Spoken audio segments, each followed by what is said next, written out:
nation's capital this week. He met with President Obama yesterday, even as China expressed that such a meeting would strain relations with the U.S. And now the National Endowment for Democracy presenting the Dalai Lama with the Democracy Service Medal. Again, live coverage from the Library of Congress here on C-SPAN.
I think most of you, knows. I don't know how to handle more formal way. I really don't know.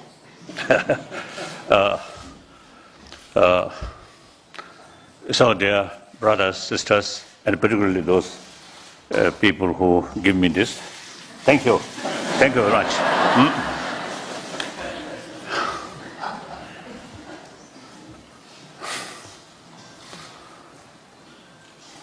I really feel giving this kind of thing is a recognition about my small contribution for betterment of 6 billion human beings.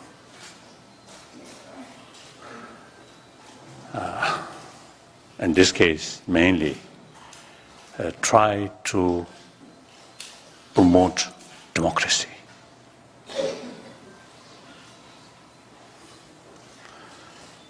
A democracy. I did not learn the value of democracy through education, but through experience. I want to share with you about that. Firstly, when I was a young Buddhist monk, I think rather stupid young monk, never pay attention about study, just only for play. I think one example, I think 42, that means my age, I think 7. I received, I think, a very important letter and gift from President Roosevelt.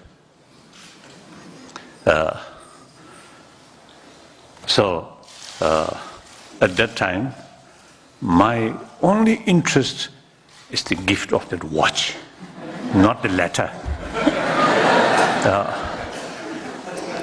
At that time, I have no botheration about the letter. Then actually, I don't know where that letter gone. Now, after 68 years, just yesterday, the President Obama gave me a copy of that letter. So then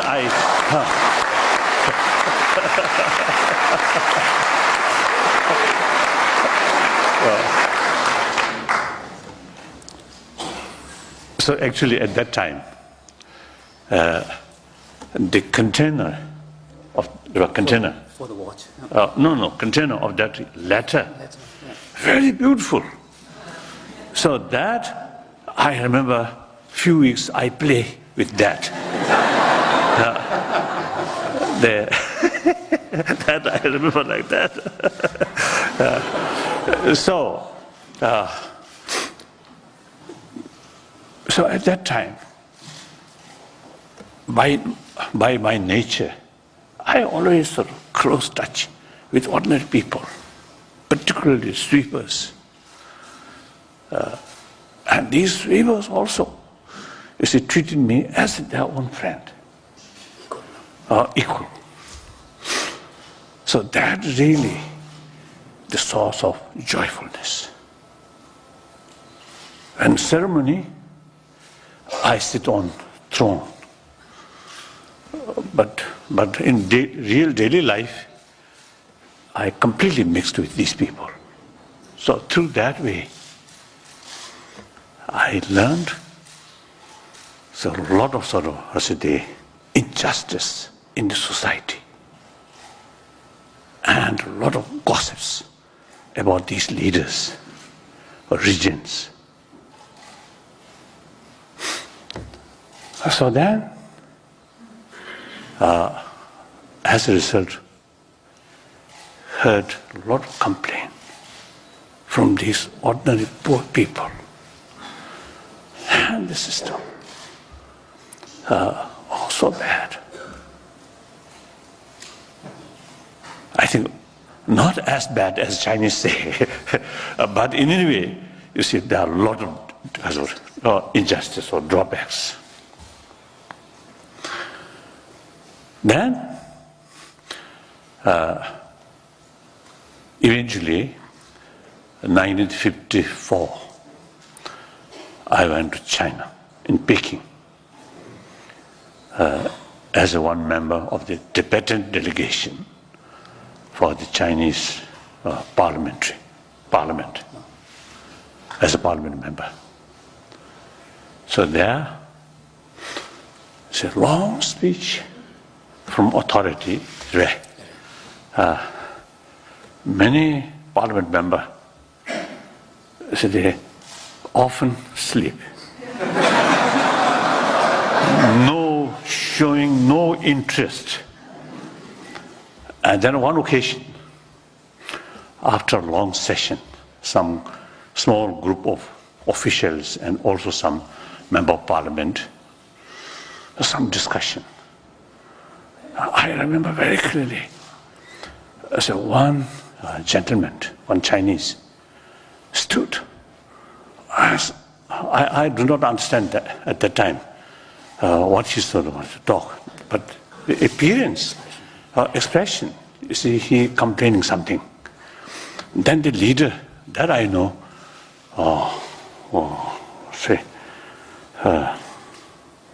Liu Huan. You see, then he responded, "Shut up." So that kind of sort of experience. Then 56, I came to India, Buddha Jayanti celebration. I had the opportunity to visit Indian Parliament. Oh, a lot of noisy. And looks no discipline. Then at that time, the Prime Minister Chou En-lai and Vice Prime Minister Marshal Ho Lung, these two came to India. Of course, besides some other sort of business with Indian government, they also urged me I should return. And also Prime Minister Chou En-lai informed me reform postponed 6 years. Even after 6 years, it can be further postponed. Chou En-lai told me this is personal message from Chairman Mao to me. So one occasion, I told Chuan, I found big differences Indian Parliament and our own Parliament in Peking. In our own Parliament, there's completely silence. Indian Parliament, too much noise. Then Chuan told me, oh, since you left, much change already happened. He mentioned that. So big differences, authoritarian sort of system and open society. Then after 59, April at Mussoorie, oh no, I think this is not connection. Then 59, we decided raise Tibetan issue at UN. So naturally, we discussed with Indian Prime Minister Jawaharlal Nehru. And he told me, it's not much useful to raise Tibetan issue at UN. Better not raise. But in spite of that, with some help, of course, including the United States, we found sponsors, and then finally raised at UN. So then after that, another occasion, my meeting with Prime Minister Pandit Nehru, I a little bit, a little bit sort of hesitant. What is his reaction? We didn't sort of follow his advice. Then when I actually met him, no sign of some kind of dislike or something. So then I felt, oh, this is democracy. Every person, every people have right to express their feeling and work according to their own views, their own beliefs. So meantime, some of our close supporters, close friends, like Kripalani. Whenever I met Kripalani, of course, he very, very strong supporter of Tibetan independence. In the meantime, whenever we met, he always criticized Pandit Nehru. Even our private conversation, he very sort of critical. And in the parliament, Indian Parliament, also, he always criticized in the government. And Prime Minister Pandit Nehru personally also, a lot of criticism. But we say all work together, peaceful. So these are the occasion to learn what is the value of democracy. Then, although my own vision or mind not very clear, but because, as I mentioned earlier, I recognize or realize our old system is very backward. Therefore, I think around 1952, Reform Committee set up. There are a lot of reforms carried. But then the further progress that the Chinese officials, Chinese communist officials, they want their own form of reform. So if Tibetan, our own sort of reform initiated by ourselves, if goes, that may become hindrance about their own way of reform. So it becomes obstacle. Then, as you mentioned, as soon as they reach India, we start advance the work for democratization, and step by step. And as early as '69, on my official public statement, I mentioned the very institution of Dalai Lama should continue or not up to Tibetan people. I mentioned. So at that time, you see, some of the media people were showing interest.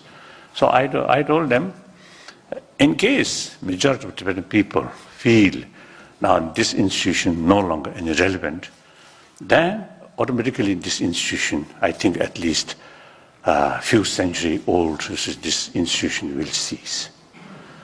Then I jokingly was telling them, this 14th Dalai Lama, certainly not the best Dalai Lama, but not the worst Dalai Lama.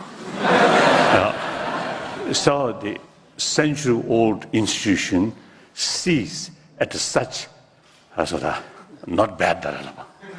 It's much better. So like that. Then 2001. Then finally we achieve elected political leadership. And when we together meeting some people, I always introduce him as in the political field, he's my boss. In spiritual field, I'm his boss. Even yesterday, my meeting with President, I mentioned that. You see, of course, my own interest or commitment as a simple Buddhist monk. Number one, promotion of human value. I mentioned to the President, we are part of 6 billion human beings. On the human being level, no differences. From the top, from the President, from King or Queen, up to beggar, we are same human being.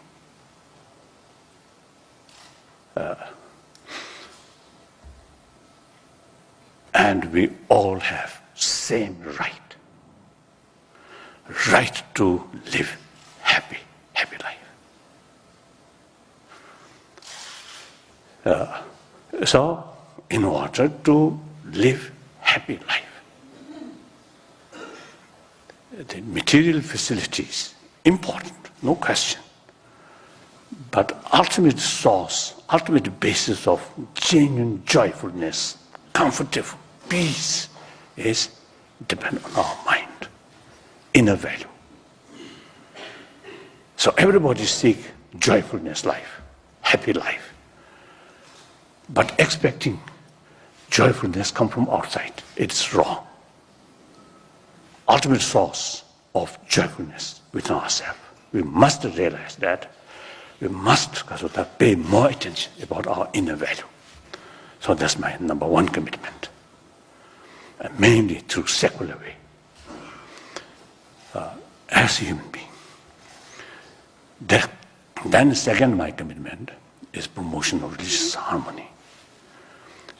So these two things, lifelong commitment. Till my death, I committed. Then third commitment is about Tibetan struggle.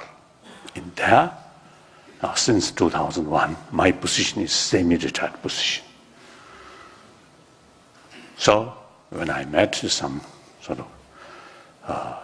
people concerning Tibet issue, then mainly is the point made by our elected political leadership, of course, with full agreement. Like that. So that's the way, how I learned the value of democracy and then implement. So I'm very happy, indeed, very honor, great honor to receive this medal. And then here I was told many of Kasoda human rights defenders. I want to share you my deep appreciation what you are doing.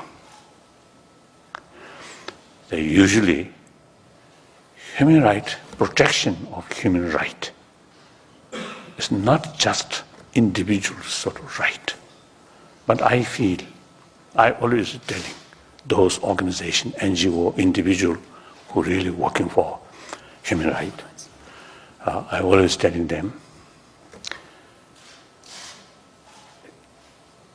an area or country where those people who have the ability to think about the future, to have the ability, greater vision, that these people usually become critical about the existing system or ruling system. So then they express their critical view. Then usually they say these people suffer. These people first sort of casualties. So the country, any country, the real sort of change must come through people, through individual creativity. The totalitarian system, without a freedom, that opportunity to utilize individual creativity stop.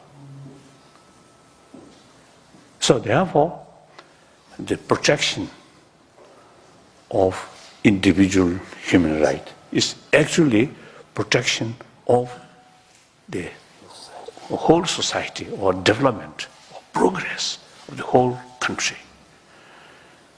So your work in practical level like that, and then spiritual level, of course, as I mentioned earlier, every human being from birth, we have equal right. So some people giving order, some people, you see, Kasoda, receive order. That's not human being.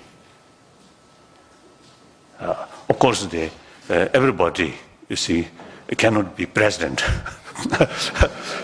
So through election, choose by people, for the people, that gives the people have some sort of power to control, to change. And that also give them some kind of sense of responsibility. And so because of the involvement. So the democratic system is really wonderful. However, the education, in order to utilize democratic system properly, education is key factor. So those countries where education really goes with that high, then democratic system more smooth. Those areas, education still lacking. Sometimes democracy, quite strange democracy. It happened like that. So we very much emphasis about education. As soon as we become refugee, our first task is education for our younger people. In 60, we never pay attention built-in monastery or temple. I think last 50 years, the Tibetan central administration, I think almost never spent money for these huge sort of construction of these monasteries or monastic institutions or temples. but all our energy, all our resources spent on education. So schools like that. So we quite successful sort of the achievement in that field. So looking back, last now nearly 51 years, we become one of the successful refugee community. And I think I always refer Tibetan people inside Tibet is our real boss. We have to act according to their wish. So, more than 50 years, I think Tibetan from inside Tibet, when they come to India, and also here in the United States, when they saw situation of Tibetan refugee community, and particularly the facility of education, including Buddhist study, they express very much appreciation. So this also is an important part of preservation of Tibetan culture, Tibetan Buddhist culture. See, Buddhist culture, basically I think the important part of culture is mental quality, not just a decoration. So mental culture is a true study, true learning. So we very much emphasis the study or learning about Buddhism. And Buddhism here, I usually make three parts. Buddhist science, mainly inner science, and Buddhist concept, philosophy, like things are interdependent, and law of causality. These are very similar to that of Darwinian theory. So that's Buddhist concept, or Buddhist science, Buddhist concept. Then third, Buddhist religion. So Buddhist religion only for Buddhist practitioner. But Buddhist science and Buddhist concept is something universal. So therefore, now last more than 20 years, you see, more and more people from scientific, among scientists circle, showing interest, learning, explanation, or what's the different angle to look human brain, human emotion, and how to tackle these things. So we carry every sort of effort to preservation of richness of Tibetan Buddhist culture. Like that. So that's all. Some question now.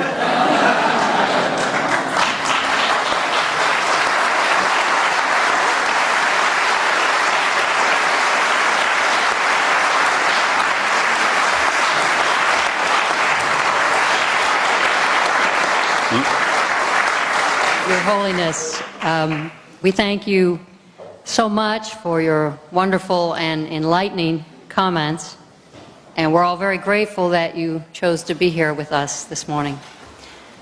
We thank you too for your willingness to take questions from our audience, and if you'll permit, I will read the first one and ask for your response, please. In what sense is democracy universal, and why is nonviolence so important? I think already mentioned. I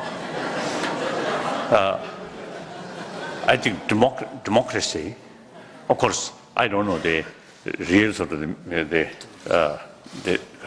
meaning. The English word. As I mentioned earlier, I think the people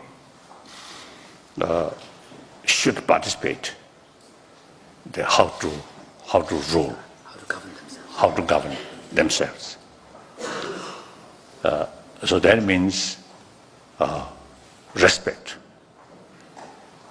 equality. So that's very, very important. I think Buddhist tradition also.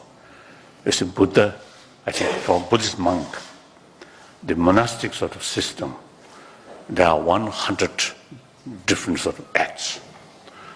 All these acts must carry by group of bhikshu or monk.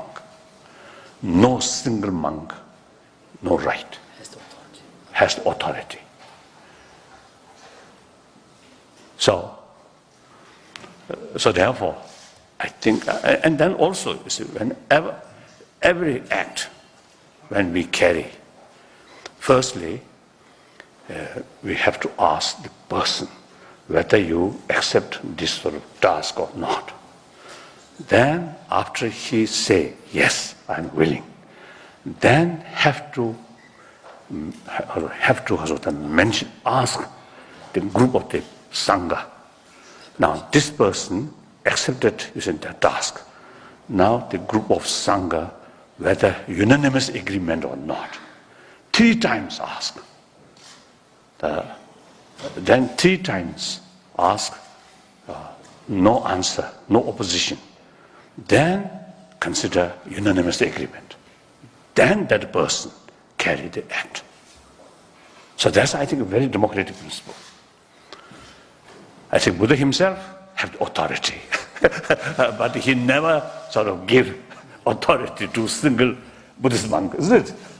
Like that. So that's quite a sort of democratic, I think, system. And then no sort of, what's the respect? I mean, no concern about different classes.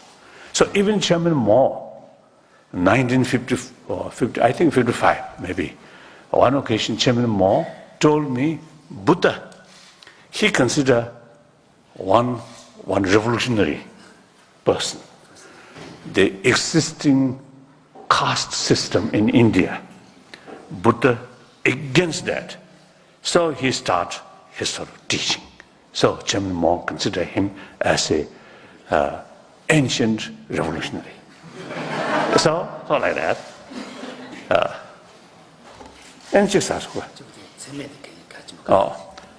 So democracy, naturally, you have to listen to others' view. Even different views, you must respect. So any disagreement or different view come, eliminate that, it's violence.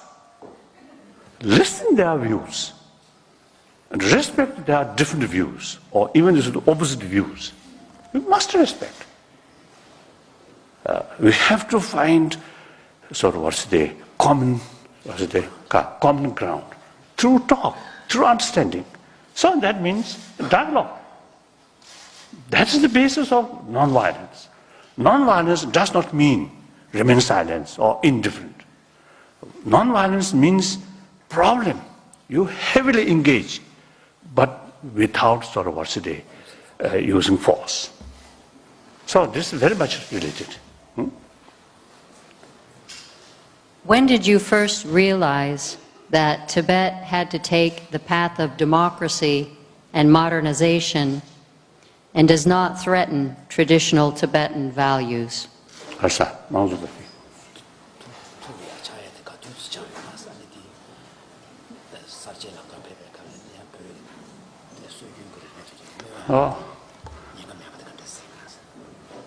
I think, as I already mentioned, I think main sort of better knowledge, democracy after we come to India. And then there is no no danger. I think real Buddhist tradition, as I mentioned earlier, I think very democratic principle. And then also, particularly Nalanda tradition, see, we must remain skeptical and carry out investigation. Through investigation, through experiment, then things become clear. Then you accept.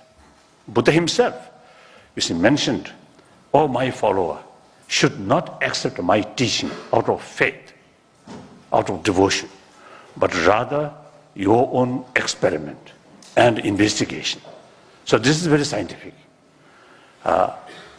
Then I have to mention, you see, in Tibetan tradition, is sometimes the Lama position sometimes become like social status. Through that way, some corruptions there. So now time come. We must go to the root, the real Nalanda tradition.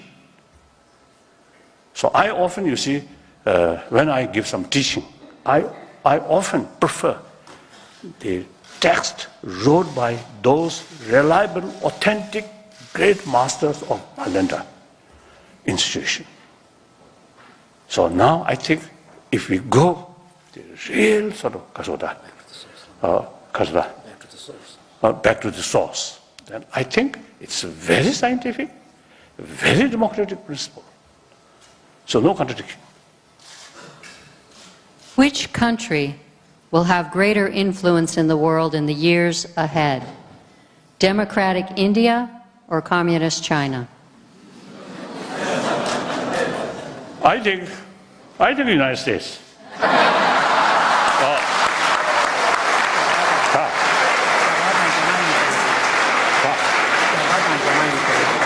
What? Repeat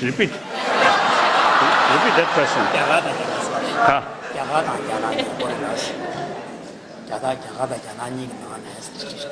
What do you mean? Between China and India? Democratic India and Communist China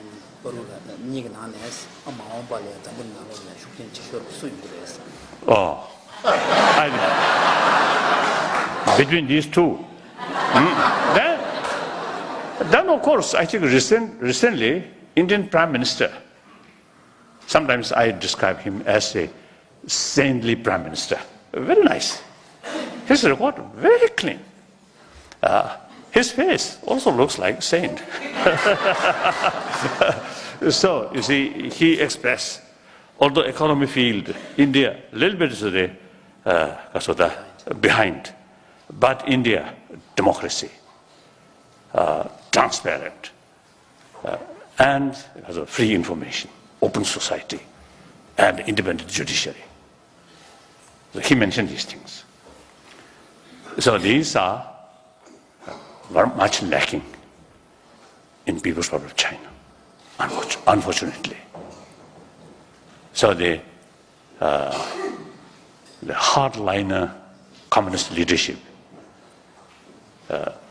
they do not see the holistic picture. In order to bring genuine, happy society, meaningful society, money alone on big constructions are not the answer. In order to be happy society, money important, no question, but at the same time, the other value, such as the individual freedom, the free information, independent judiciary.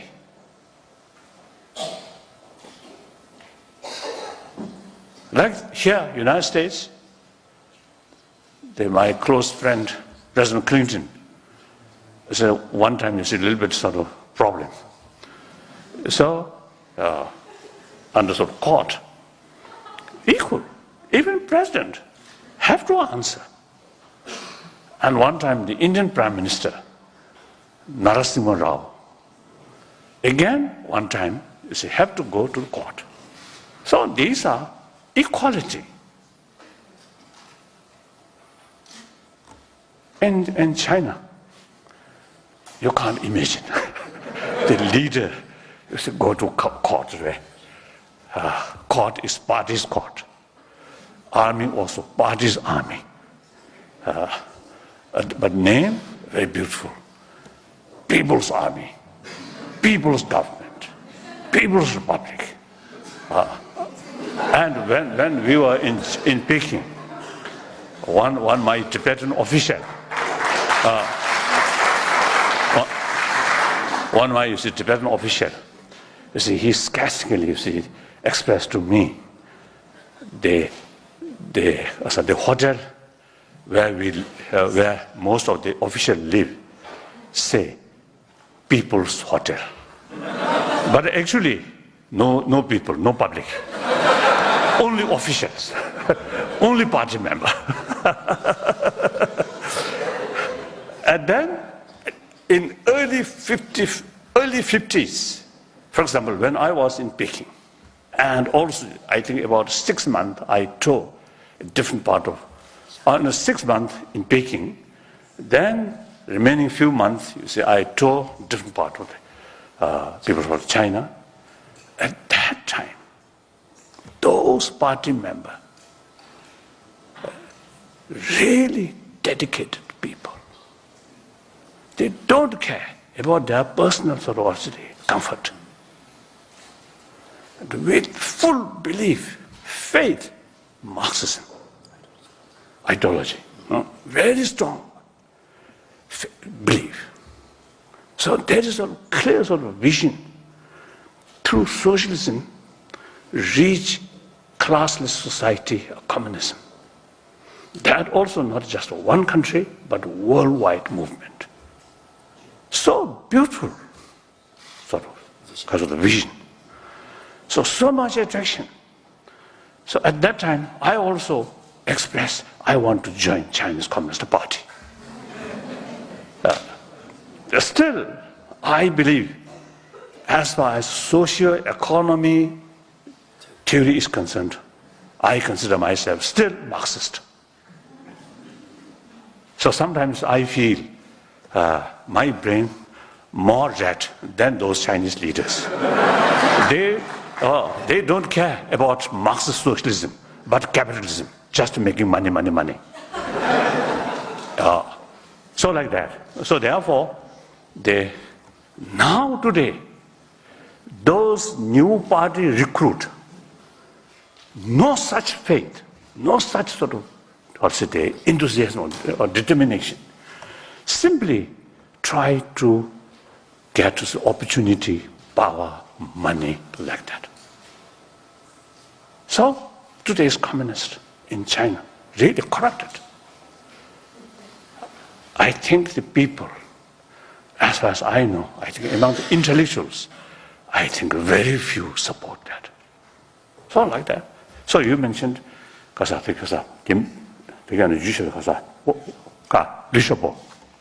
like Liu Xiaobo, and also I think Bo Dong, one I think old retired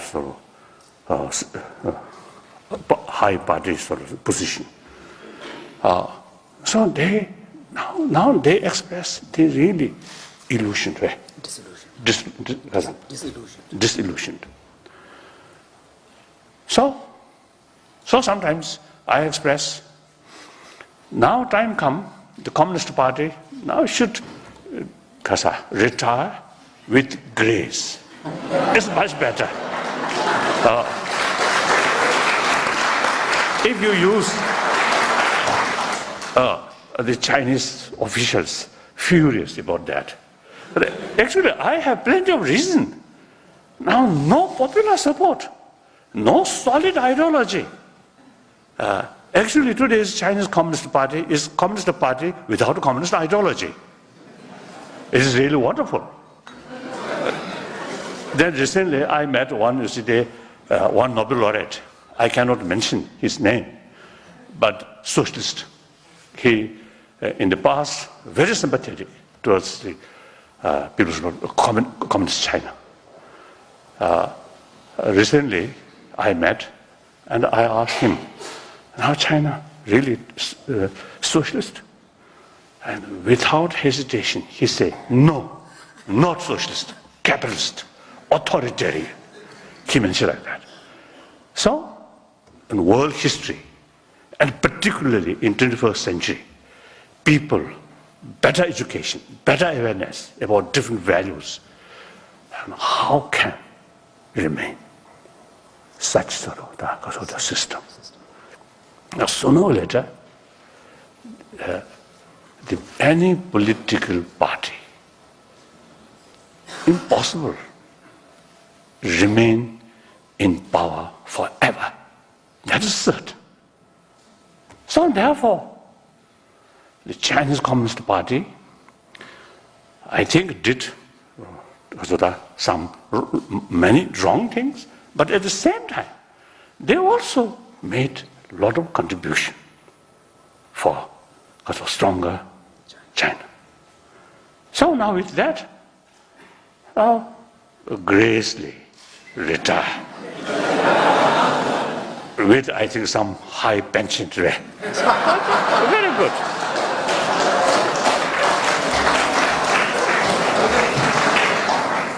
This one asks, Your Holiness, do you ever have a bad day? That's right.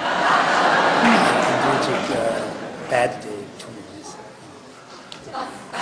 I think, as I mentioned earlier, when I was young, well, of course, I think Tibetan, I think very realistic. Officially, they describe me as a reincarnation of Avalokiteshvara. But in actual sort of study, they consider me just like one young, stupid student. So my tutor always kept whip. It is unthinkable, whip for Avalokiteshvara's reincarnation. But they accepted the reality, just a young student.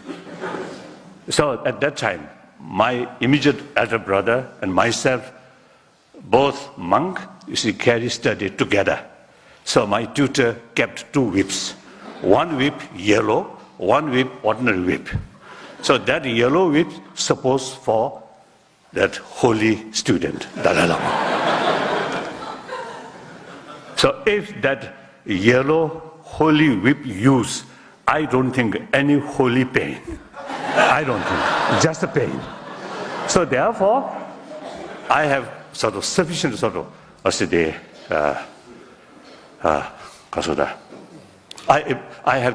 have sort of able to know if that yellow holy whip use, I got pain. So therefore, out of fear, I carry this study. So at that time, sometimes I play too much and forget to learn, then very much sort of afraid. Oh, now my tutor may use that sort of holy whip. Then gradually, of course, things are much more sort of difficult. But in the meantime, my common sense also grows. And I think it's a Buddhist practice, Buddhist knowledge. Look, everything, law of causality, and also interrelated, interconnected. So that concept, very helpful to develop holistic view.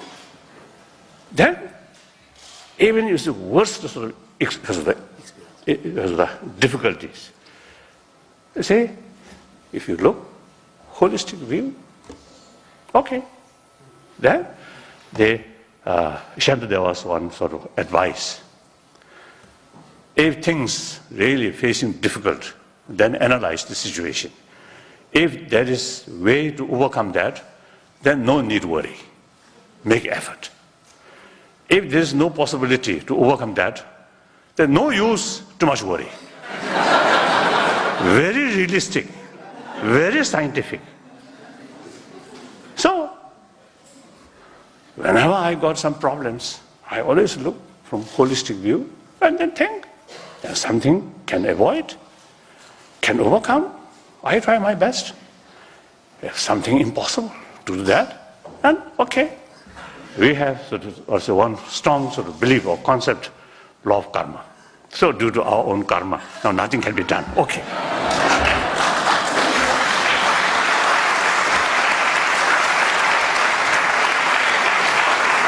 I very much regret to say that due to the fact that His Holiness has a tight travel Now schedule, here, I think, he must be here too. I want to share my American friend. Sometimes I think too much excitement. If something positive things happen, too much overexcited. If something goes wrong, oh, too much complaint. Don't do that.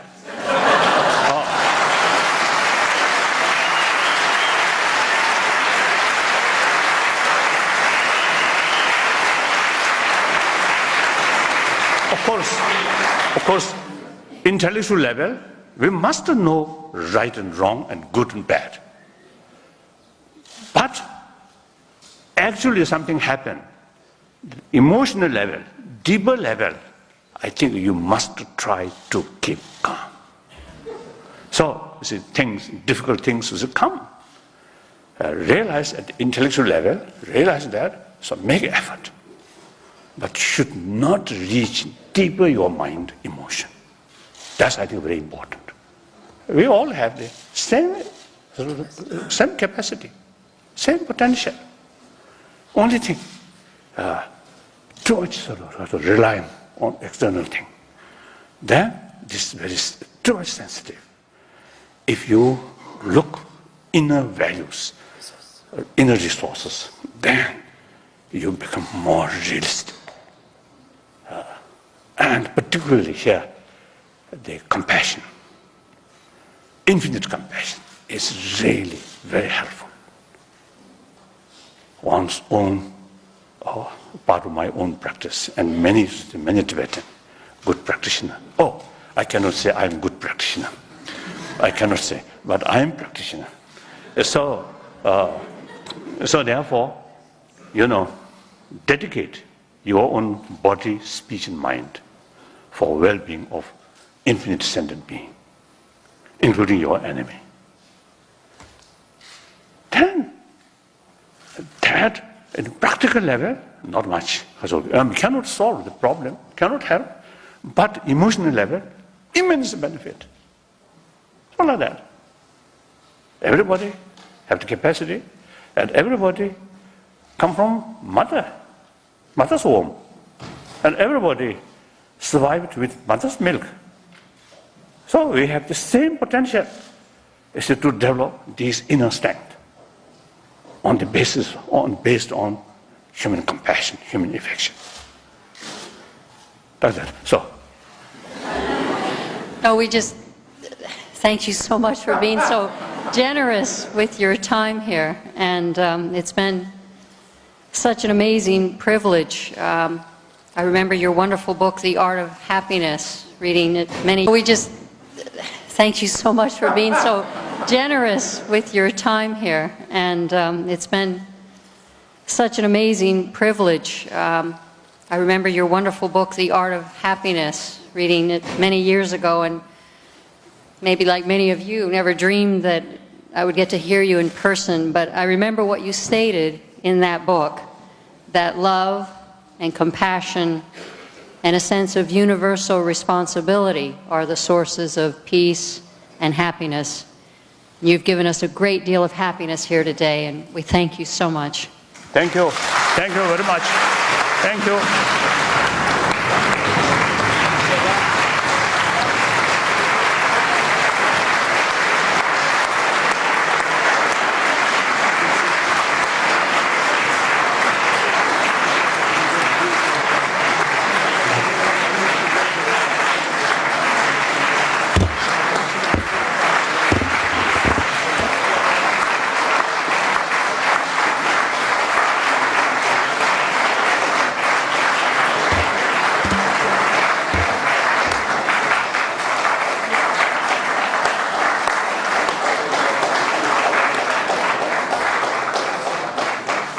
Ladies and gentlemen, we requested you keep your seats until the party has left.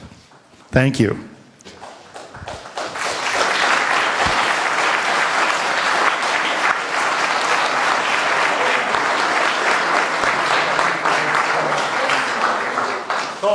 Thank you.